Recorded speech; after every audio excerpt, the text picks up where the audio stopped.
Howdy, gang, and welcome once again to the Duct Tape Studios. I'm Jeff McAleer, your host, here at the Gaming Gang channel. Thanks for joining me once again. Do want to mention, I've got a bit of a summer cold going at the moment, so I'm a bit stuffed up and my voice is a little bit creaky. But I didn't want that to stand in my way of sharing today's review of You Are the Hero, an interactive history of fighting fantasy game books, 40th anniversary edition. It's written by Jonathan Green. Now, the 324-page hardcover can be purchased through Amazon. I do want to mention that if you order through Amazon UK, it comes out to, I want to say it's 35 pounds. We call it MSRP. I think over in the UK, they call it RSP. Anyway, the 35 pounds equates to about $38 US. Now, if you order through Amazon US, then it's $75. If you're here in the United States, you're interested in picking up You Are the Hero, you might want to reach out to Ace Gamebooks and see if they can point you in a direction to pick this up closer to the $38 as opposed to the $75.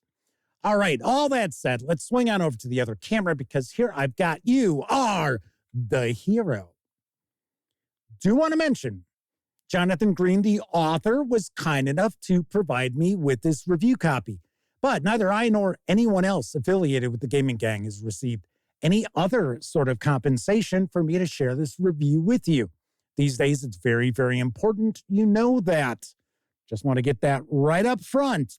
So let's jump on in. First thing I'm going to mention is the production quality of You Are the Hero is fantastic. The paper stock, nice and thick.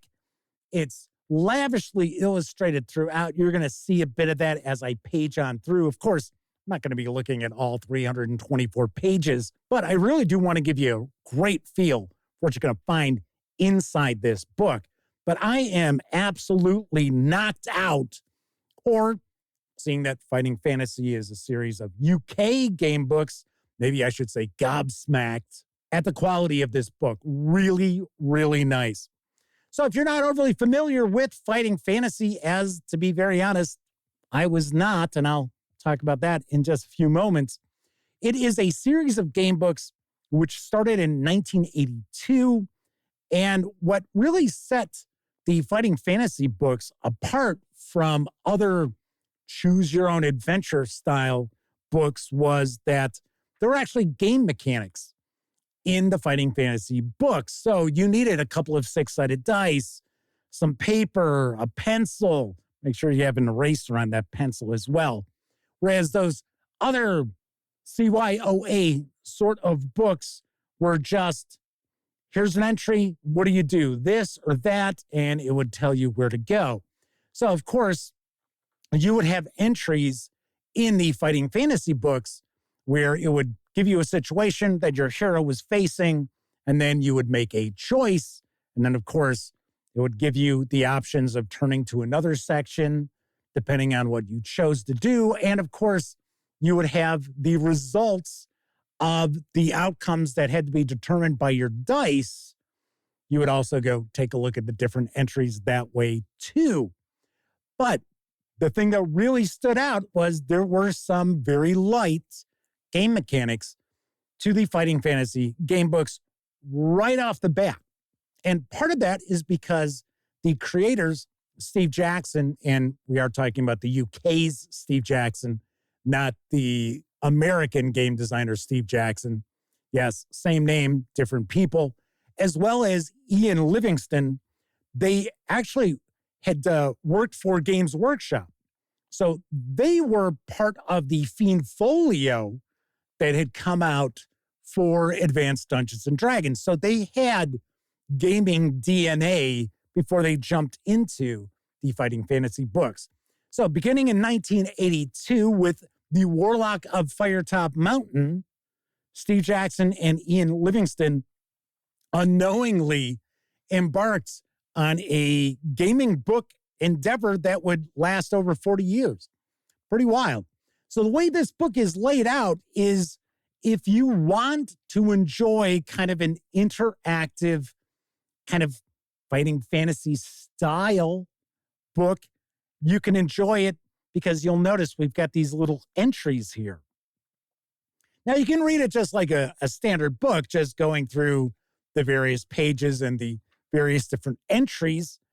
But it's kind of cool where it's like we have cameos to find out about the Legend of Zagor board game, turn to 184. To read more about the tasks of Tantalon, turn to 72. That is so cool. I like that. And to be honest, I just read it straight through. I did not use the jumping around to different entries, and it was fine. It wasn't distracting or anything like that. I thought that was a very interesting little addition to this book. Now, of course, the author, Jonathan Green, has penned, I believe, to this point, 8 fighting fantasy books. So he's familiar with the line, and thought that was fun that we've got the sort of create your own reading order aspect to the book. So what we're going to find out is we get information about Steve Jackson and Ian Livingstone as far as their origins, as far as being gamers, working for Games Workshop early on when Games Workshop didn't have miniatures and they weren't the home of Warhammer and Warhammer 40K. They were mainly selling games and especially Advanced Dungeons and Dragons. So we get into that. We get into what they've done since, other things. So the reality is this isn't just a breakdown of the 50 odd fighting fantasy books that have been published over 4 decades. We get into a lot of different stuff.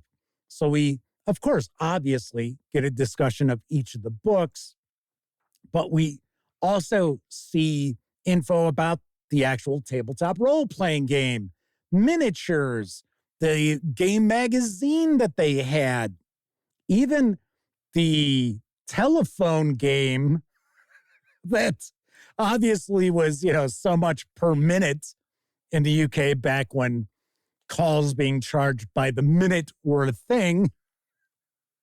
But as you can see, this is just lavishly illustrated. And once again, as I pointed out, I was just completely knocked out by this.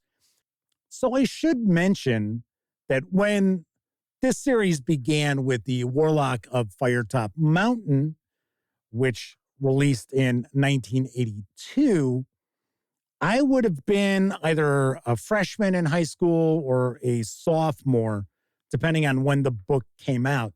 But the thing is, I didn't know anything about fighting fantasy books because at least at the game stores that I went to in the 80s and 90s, I don't remember seeing them at all, which actually sucks because I know I would have really dug these. Because one of the things with the other sort of adventure books that were out there that I was not a fan of, in fact, I think I picked up a couple when they came out. So we're talking high school years.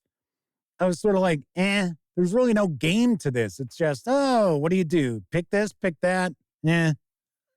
So, but we even get into the computer games, even games like Steve Jackson's Sorcery, which I have played and enjoyed tremendously.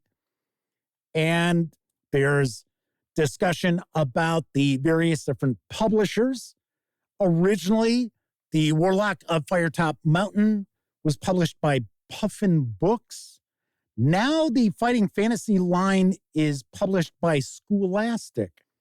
And I believe there have been a few new ones that have come out, and there have been 13 of the previous fighting fantasy books, at least I believe as of this publishing, that have come out that have been reprinted by Scholastic, including the original, The Warlock on Firetop Mountain.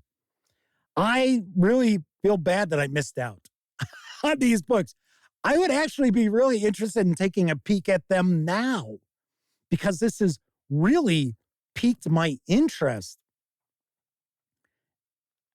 And I should also mention for those of you out there who might have children who maybe their reading skills could need a little brushing up, but your kids happen to play with you at the game table, you might consider taking a look at the Fighting Fantasy Books series to keep them entertained and to actually help with their reading skills and their reading comprehension. So as you can see, this goes into loads and loads of detail about anything you could possibly ever have wanted to know about fighting fantasy game books, their authors, and more. And what a just lovely, lovely book throughout. I had so much fun reading this. I really did. And to be honest, I would think if you have any experience with the fighting fantasy books, this is going to be a must-have. This is a must-own if you loved the fighting fantasy books growing up or even being introduced to them today. So there you have it. We've got some Kickstarter backer acknowledgments, and that wraps up the book. So there you have You Are the Hero from Jonathan Green and Ace Gamebooks. Swing on over to the other camera because I'm going to share some final thoughts and give this a review score. Once again, I had exactly 0 experience with fighting fantasy books over the years. I know of them over the past 20 years or so. I've never actually peeked into one. And to be very upfront, I'm considering picking up some of the fighting fantasy books to check them out because this book is excellent. This is just a fantastic book. Even if you know nothing about fighting fantasy books, it is a super interesting read, especially for those of you who are interested in some of the gaming history in the UK. Pretty nice, pretty sweet. So I enjoyed the hell out of this book. And as I already mentioned, if you have experience with the fighting fantasy books, if you have a nostalgic glow about the fighting fantasy books, then this is a must own. So on a scale of 0 to 10, I give You Are the Hero 40th Anniversary Edition a 10 out of 10. It is that good. I will point out that most of this material originally appeared in 2 volumes. So if you already have those 2 volumes, which came out a few years ago, there's a little bit of an update for the 40th anniversary, but I don't know if it's enough to warrant you picking up this copy here. Although, if you're a completist, it is the 40th anniversary edition. So there is that. But what a great book. I think most of you out there, just like me, will enjoy the hell out of it.